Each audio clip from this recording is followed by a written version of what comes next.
уже к 30-му цензурный кодекс предполагал, что любой фильм, который выходит на территории этой страны, будет отсматривать один из чиновников.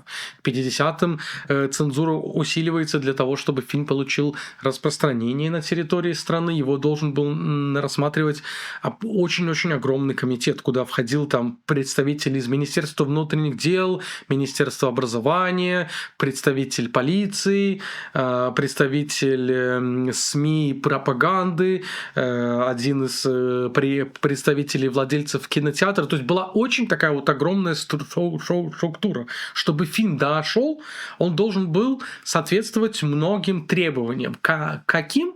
Очень, на самом деле, не легко это сказать. Важно сказать, что в Иране точно было под запретом. Критика монархии, критика религии, госустройства страны и каких-то таких, скажем так, нормативных институтов и морально-этических оценок.